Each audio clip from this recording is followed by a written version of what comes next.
Okay, folks, welcome back to the Etowah Chainsaw Museum. Well, today we got saw number 6 in the collection, the Stihl 084. And here we go. It's an old one. It's an early 084.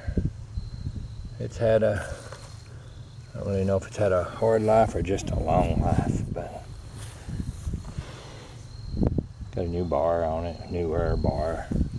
So I do cover this every once in a while.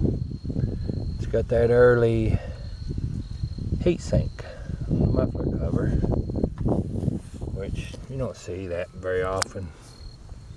It's got one port, good size port, no dual port, which you don't want to put no hole in that cover. They're pretty rare. And it's got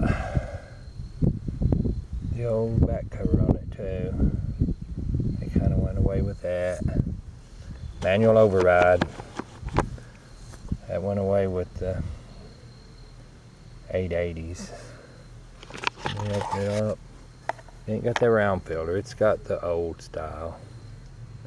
So this is a pretty early 084.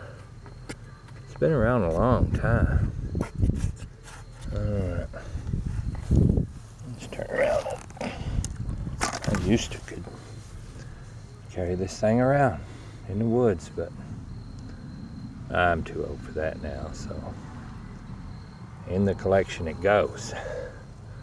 I'll still get it out and cut a piece of wood every once in a while with it, but it still runs all right.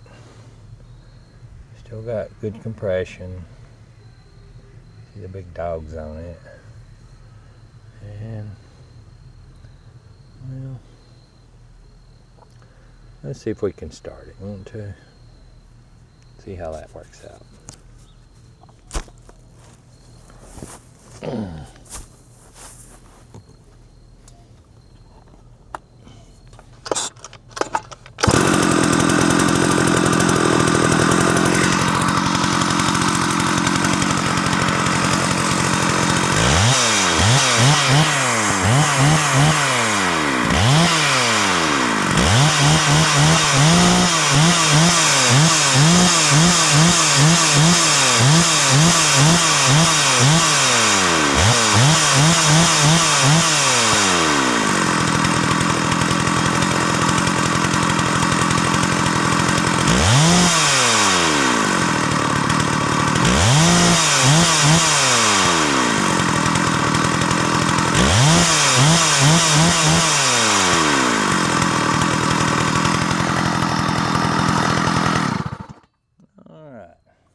It does alright. Still, I call my saws.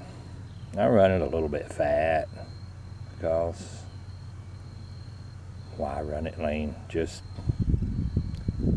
cutting a piece of wood every once in a while. I might tune it with a tack right before I cut something, but most of the time I run my saws a little fat, which I'm fine with that. This one I'm hearing a little noise in the clutch. Did y'all hear that when it was running? I'll probably take the clutch off and see what's going on there, but kind of a, I don't know, a little noise that seemed out of place. If y'all have any ideas on what that is, let me know. Okay. This one's got, right now I've got a 36-inch bar. Still running 404 because it's what it come with. It's what I've always run, so that's what it's got. Alright. Thanks for watching and have a good day. Bye.